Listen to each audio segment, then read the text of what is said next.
triggered me. Yeah, I was pumped. I was like, okay, what's next? Like, let's start, like, what's our next step? You know, because it's easy to, you know, get this idea of owning a business, but then there's so much more that goes behind it. I am Karen Jacko, and I am owner of Ecuamex. Me llamo Esteban Altamirano, soy dueño de Ecuamex, soy la parte mexicana de Ecuamex.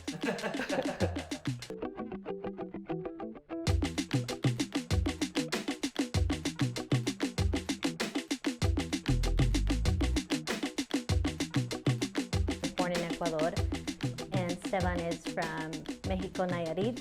Entonces agarré el nombre, lo saqué porque pues dije es Ecuador, México, y el nombre me gusta porque muchas personas se pueden identificar, no solo somos nosotros. Y aquí hemos conocido a tanta gente que dice, nosotros somos Ecuamex también, nosotros somos Ecuamex. Entonces porque la gente dice, somos de Ecuador y México. Ecuamex was born from my husband and I wanting to own a business. We just weren't sure what it was. Entonces para mí, yo le dije, ¿sabes qué? Hay que empezar algo. Ya dije, pero algo que nos guste. O algo que te guste más a ti, porque yo sé que a lo mejor lo voy a hacer y después yo voy a decir, ya no quiero hacer esto. Dije, algo que te guste a ti.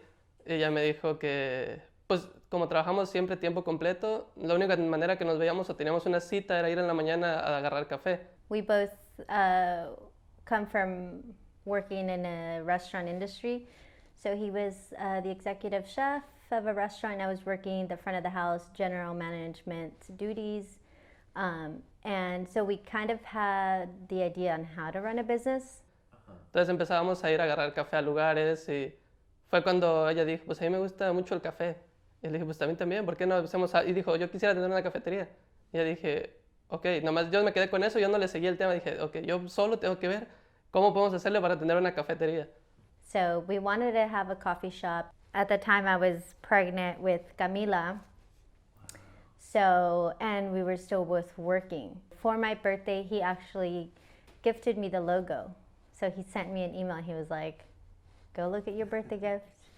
And yeah, he said happy birthday. Lo vimos y dijimos, wow, o sea, es lo que queremos, algo simple que tiene, para mucha gente nomás es una taza, pero ya luego cuando le pone atención dice, oh, es una hojita y es esto y tiene flamitas. I saw that the leaf, because he was like, oh, organic, like something clean. So the leaf was made into the coffee cup. And I was like, that was perfect.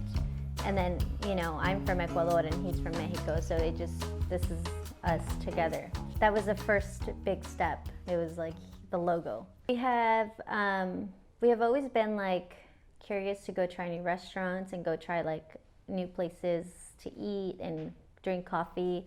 So we had already been like doing a couple of tasting for coffee. Platicamos Karen y yo le decía, es mucho más que solo el vasito de café. O sea, tiene mucha historia detrás, hay mucha gente. Hay como 300, 400 personas atrás de cada vaso de café. But then he took a tour to Compostela, Nayarit, in Mexico. You're gonna go on a trip, but we gotta get things going. We're expecting a baby. Like we had just moved into our new apartment. You know, I have my son Max. So I wanted to go for it, but in my head I was really looking for all the excuses to not do it because I was afraid. I'm like, are we real? You know, because it's a scary thought to know that you're gonna go in and put your money into something. Like, what if it doesn't work out? We said, let's just go for it. So he took the trip. Ir a comprar. No sabía que había todo un proceso atrás de hacer un café. He came back with coffee, and my apartment was full of coffee, and that's how Ecuamex was like, okay. We have the coffee now. Yeah, we have the coffee, we have the logo, like what's next? I think there was like 4 different coffee beans, and then we started creating the menu. We had like 2 friends and my dad come over our house, and we did like a quick little, you know, taste. Like, which one do you guys prefer? Which one, like, can you guys taste the difference? We have to have something that's gonna be different from everybody else because there's so many coffee shops already. So what's going to make us stand out? The colorful, the matcha peppermint, the hibiscus. And then that's how the line of lattes comes. Matcha has a little bit of caffeine, but A lot of people are not too fond of matcha because it's a very earthy taste, but with the mint and the almond milk that we use, it's like a perfect balance to have it iced or hot. When he did the tour, that's where we found out how much chemicals goes into making a decaf coffee bean. Instead of offering a decaf option, we chose to have a cleaner option, which was the hibiscus. When we boil the hibiscus, there's no caffeine. We add the oat milk and we sweeten it with honey. No extract chemicals. No extract chemical. And so everything from the menu, each drink has like a story behind it. So then we had the line of lattes ready.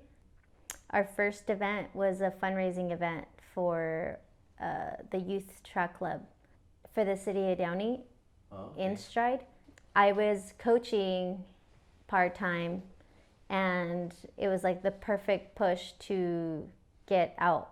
When I was doing the part-time coaching, there was a handful of kids who qualified for nationals, but to get them there, there's not, you know, it costs a lot of money, and then most of the kids are low-income family. And to help the kids, we did a fundraising event. Like a parent had like this taconazo, and then we added coffee.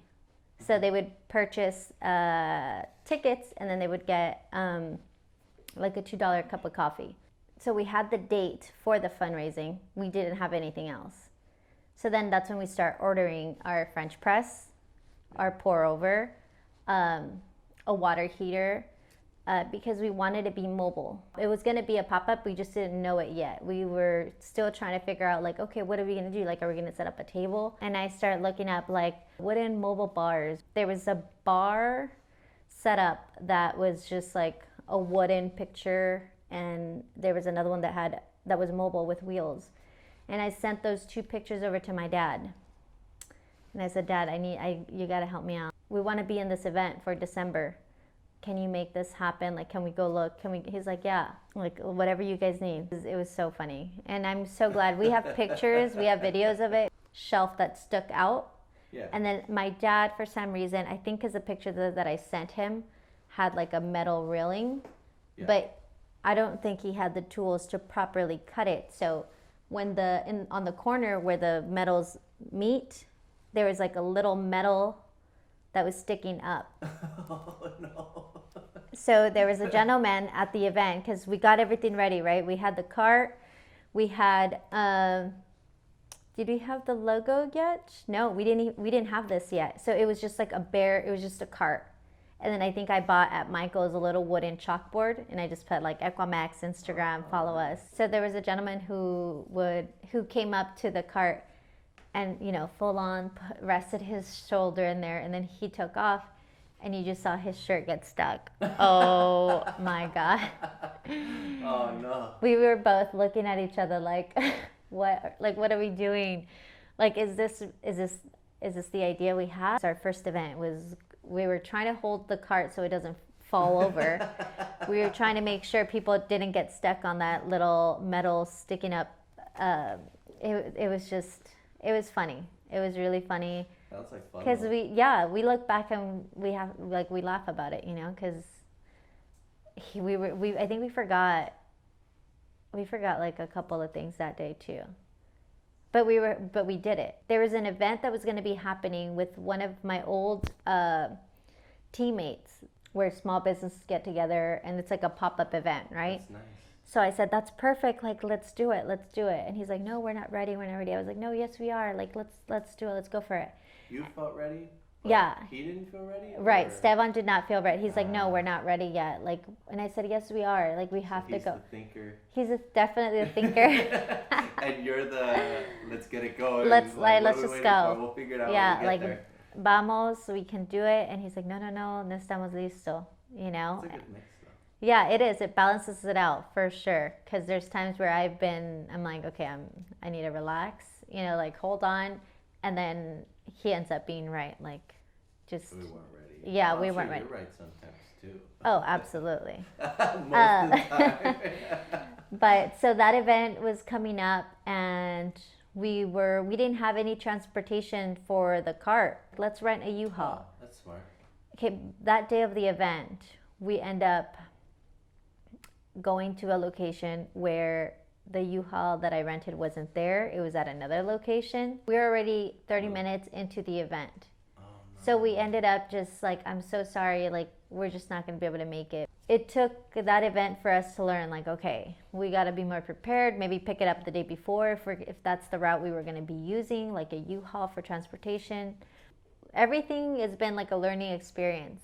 First cart came out, and then Esteban fixed it. So he added the wings. He switched the two wood, so the bottom part where we use for everything for the prepping, that's the big one, and then the little one goes up here. We were able to get a work truck, and the work truck just happened to fit exactly the size of the cart, like lengthwise. It fits like perfectly. Nice. So now we had the cart, we had the transportation, the menu. Officially, we got our license, our business license in March. Like, it was late February, I think. And our first friends and family event was in January. When we did our tasting, Claudia from Play Collective reached out to us. And she's like, hey, we would love to have you. Like, I have moms with, you know, little babies, toddlers. It's like a perfect combo, like coffee. Maybe you can do, yeah, they're like, maybe we can do like a weekly pop-up. And it's funny how it worked out, because we had brought Camila here for a class, not knowing anything. She didn't know we were Ecuamex. We were just in a class. She had met her prior. Yeah, I had met her prior, but she just didn't know. And yeah, and then it never crossed my mind to, like, I wasn't thinking yet, like, oh, let me offer them, or let me ask if it would be, you know, because we didn't have, our idea wasn't clear which way we were going to go. What were we going to do with the cart? From there, we started doing weekly pop-ups here. It was every Wednesday, and then it got shut down. What? Because of the pandemic. Oh. She had to close it down. We had booked some other like pop-up locations, but everything just kind of shut down. Yeah. So we were back at home, and we were also laid off because we both were working at a restaurant. And then I had Camila, so it was like high risk because she's a baby, and we were home with a lot of coffee in our apartment. Pues empezamos en marzo y nos cerraron y después volvimos en abril, creo fue. Porque el COVID. Sí, pero lo bonito, bueno, hay una cierta parte que el COVID nos benefició, nos afectó de primero, pero después nos benefició porque pues quedamos sin empleo los dos, entonces teníamos full time Ecuamex. Sí. Pudimos tenerle y darle todo el tiempo a Ecuamex. Esteban's being the thinker, he was like, well, we got, like, what are we gonna, like, we gotta move it, we gotta keep going. He creates a flyer, a buy one, get one free, or take a picture of the flyer and send it to our DM. And then we started offering free delivery in Downey. Obviously being careful of the whole COVID guidelines, and, you know, we would literally leave it at porch. People would place an order. We would take it, leave it on their porch, and then send a DM or send a picture like, your delivery is at the door. Like, there was no contact, but it was that hustle that helped us get through, because we got through all the coffee that we needed to, that was in the apartment that we needed to get out of. Like, send a latte to a friend, or send a latte to a loved one, you know, and then, so it worked out. People were sending in their orders, and then we would add a note and then take it to their doorstep. So we were able to, like, we had to keep going, but figuring it out through this pandemic, because it was different, and no one's been, you know, no one knew what was going to happen. Then Claudia reached out to us saying, hey, I still have my retail store, and I'm going to be offering online classes. When you guys are ready, like, let's go. So I told Esteban, like, let's go. Like, we can go back to do the pop-up, and then we added more days. And that's how Wednesday through Saturday worked. Yeah. Wednesdays through Saturday, 9 a.m. till 2, and then Saturdays we would close at 1. The hardest part was people finding us, because we are inside of a business, and it's the back entrance. Exactly. So for the first few months, we were like, oh, they're here for playtime, like, they're going to play. But they would still grab coffee. Yeah. But then just recently, you know, we get people that, oh no, we're here for coffee. Yeah, and it's like, oh. We shifted from Facebook to Instagram. We started focusing on like getting our numbers up. So because the idea was to like start in Mexico first because it would be more affordable. We actually sent out some like mugs with our coffee beans to some influencers in Mexico. Oh. And they did like a packaging, like an opening. They tagged us, and so I think the first few pictures of our Instagram, if you scroll all the way down, you'll see like content for our friends or family in Mexico. Do you still sell those? No, we just we ordered them. I think it was like through Amazon. We did like 5 mugs. Yeah. And we found it. We sent it to his mom, or his mom came to visit us, and then we sent it back to her, and then she went to go deliver them. She went to go drop them off to like 5 influencers. It was like people that had like a good, like a following that we knew they would do like a post or a story and then tag us. It's a very rewarding feeling because we've started from scratch, and it's been like a learning experience. And every little milestone, like when we hit 1K on Instagram, it was like, we're going to do the 1K cups. Like, come get your 1K cups. And we have some people who are like OG supporters and she was actually yesterday, someone came in and she's like, you used to deliver, like when you were delivering during COVID, do you remember? And I was like, oh my God, yeah. It was like she got one of those flyers. But we got people following our Instagram, which is what we wanted. We wanted people to know about us. We wanted people to see what Ecuamex is. So it's a no dairy mobile coffee shop with no artificial flavors, made with lots of love.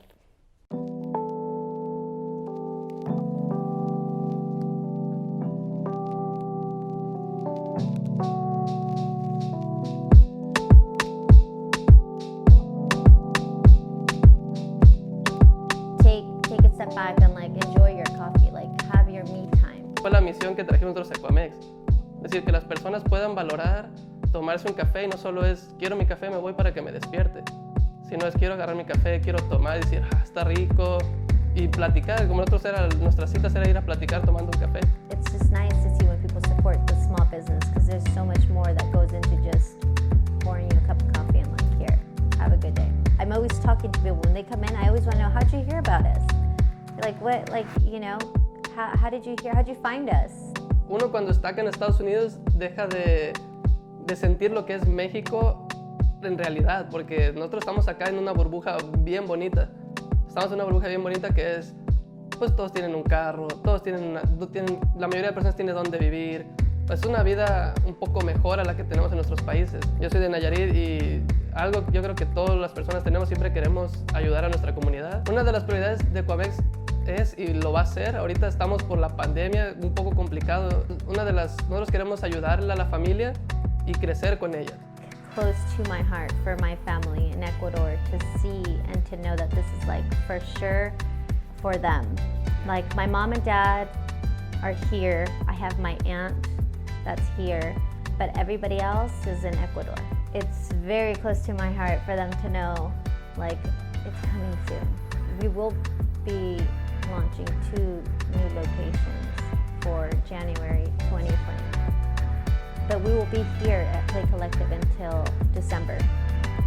So we will be working until Playco officially turns in their keys. We'll be here. This will always be home, because this is like the first, the first home for Ecuamex. Everything will be posted on our Instagram. Yeah. You guys can follow us on Instagram.